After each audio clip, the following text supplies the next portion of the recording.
اللہ الرحمن الرحیم۔ السلام علیکم ناظرین، آپ دیکھ رہے ہیں کلیم کیسرانی۔ ناظرین، حضرت خالد بن ولید رضی اللہ تعالی عنہ کو حضرت عمر فاروق رضی اللہ تعالی عنہ نے ایک سے زیادہ بار سپہ سالار کے عہدے سے برطرف کیا۔ اس وجہ سے بعض اسلام دشمنوں نے حضرت خالد اور حضرت عمر رضی اللہ تعالی عنہما کے درمیان اختلافات اور جھگڑوں کی فضا پیدا کر کے ان دو عظیم شخصیات پر کیچڑ اچھالنے کی کوشش کی ہے۔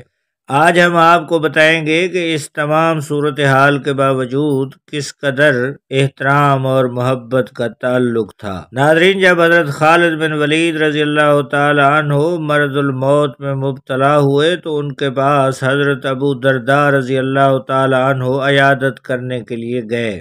سیدنا خالد رضی اللہ تعالی عنہ نے ان سے کہا، اے ابو درداء، اگر عمر رضی اللہ تعالی عنہ فوت ہو گئے تو تم کئی ناپسندیدہ چیزیں اپنی آنکھوں سے دیکھو گے۔ ابو درداء رضی اللہ تعالی عنہ نے کہا، اللہ کی قسم میرا بھی یہی خیال ہے۔ خالد رضی اللہ تعالی عنہ نے فرمایا، کئی معاملات میں ان پر دل ہی دل میں بہت غصہ ہوا، لیکن اب اپنی اس بیماری میں جب اللہ کا فرشتہ عزرائیل میرے پاس آنے والا ہے، میں نے ان معاملات میں غور کیا تو اس نتیجے پر پہنچا کہ حضرت عمر رضی اللہ تعالی عنہ اپنے ہر کام میں اللہ تعالی کی رضا چاہتے تھے۔ جب آپ نے میرا مال تقسیم کرانے کے لیے ایک آدمی بھیجا تو اس نے میرا ایک جوتے کا جوڑا بھی تقسیم کر دیا، ایک جوتا لے لیا اور دوسرا میرے لیے چھوڑا، لیکن انہوں نے ان لوگوں کے ساتھ بھی ایسا ہی کیا جو اسلام میں سبقت کرنے والے تھے اور بدری صحابہ تھے۔ وہ مجھ پر سختی کرتے تھے اور دوسروں پر بھی میری ہی طرح سختی کرتے تھے۔ میں انہیں قرابت داری کا حوالہ دیتا تھا، لیکن وہ اللہ کے لیے کسی ملامت گھر کی ملامت یا کسی رشتہ دار کی رشتہ داری کی پرواہ نہ کرتے تھے۔ ان کے اس عمل کو دیکھ کر میرا غصہ جاتا رہا۔ وہ مجھ پر زیادہ ہی سختی کر رہے تھے اور یہ سب کچھ صرف فکر و نظر کے اختلاف کی وجہ سے تھا۔ میں جنگ میں ہوتا، مشکلات کو جھیلتا اور موقع کی نزاکت کو اپنے آنکھوں سے دیکھتا تھا اور وہ موجود نہیں ہوتے تھے۔ وہ یہ سب نہیں جانتے تھے، اسی وجہ سے میں لوگوں کو نوازا کرتا تھا اور میری یہ چیز ان کی مخالفت کا سبب بنی۔ اور جب ان کی وفات قریب ہوئی تو رونے لگے اور کہا، لا الہ الا اللہ کہنے کے بعد مجھے اپنی تمام کارناموں میں ایک کارنامے کی وجہ سے بخشش کی زیادہ امید ہے۔ جب سخت سردی کے موسم میں رات کے وقت میں مہاجرین کے سریہ میں شریک تھا، ڈھال سنبھالتے ہوئے پوری رات کاٹی تھی اور آسمان سے بارش ہو رہی تھی۔ میں صبح کے انتظار میں تھا کہ کافروں پر دھاوا بولوں، آپ لوگ بھی اپنے لیے جہاد لازم کر لو۔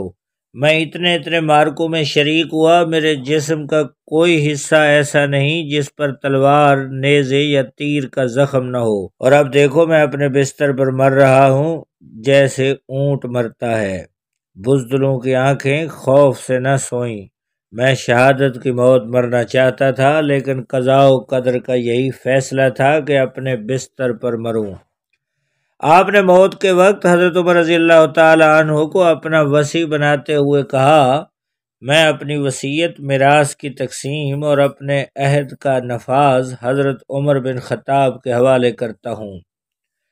ناظرین، سیدنا عمر بن خطاب رضی اللہ تعالی عنہ یہ سن کر رونے لگے تو طلحہ بن عبید اللہ رضی اللہ تعالی عنہ نے حضرت عمر فاروق رضی اللہ تعالی عنہ سے کہا کہ آپ کی اور خالد کی مثال ایسے ہی ہے جیسے کہ شاعر نے کہا، وفی حیاتی ما زودتنی ذاتی، تمہیں میں ایسا نہ پاؤں کہ تم میرے مرنے کے بعد آہو بکا کرتی رہو اور میری زندگی میں میرے لیے توشہ تک تیار نہ کیا۔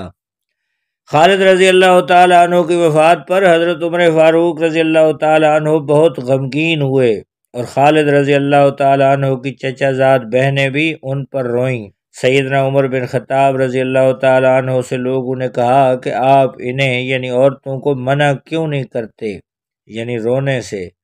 آپ نے فرمایا، اگر وہ ابو سلیمان، یہ حضرت خالد کی کنیت تھی، کو اس طرح روئیں کہ نہ گریبان پھاڑیں نہ واویلا مچائیں تو انہیں رونے دیں۔ رونے والیوں کو ابو سلیمان جیسے لوگوں پر رونا چاہیے۔ اور حضرت خالد بن ولید رضی اللہ تعالیٰ عنہ کے بارے میں فرمایا، خالد کی موت سے اسلام میں ایسا خلا پیدا ہو گیا ہے جو جلدی پر نہیں ہوگا، کاش وہ زندہ ہوتے، جب تک رہے میدان کارزار میں ناقابل تسخیر پہاڑ بن کر رہے۔ اللہ کی قسم وہ دشمن کے مقابلے میں ایک مضبوط دیوار تھے، ان کے مشورے قابل قدر ہوتے تھے۔ حشام بن نجتری بنی مخزوم کے چند لوگوں کے ساتھ حضرت عمر رضی اللہ تعالیٰ عنہ کی خدمت میں حاضر ہوا۔ حشام ایک شاعر آدمی تھا۔ حضرت عمر رضی اللہ تعالیٰ عنہ نے اس سے کہا، حشام مجھے وہ شعر سناؤ جو تم نے خالد کے بارے میں کہے ہیں۔ حشام نے اپنی بہترین اشعار سنائے۔ وہ اشعار پڑھ چکا تو حضرت عمر فاروق رضی اللہ تعالیٰ عنہ نے فرمایا، ابو سلیمان پر اللہ رحم فرمائے، تم نے ان کی توصیف یعنی تعریف کا حق ادا نہیں کیا۔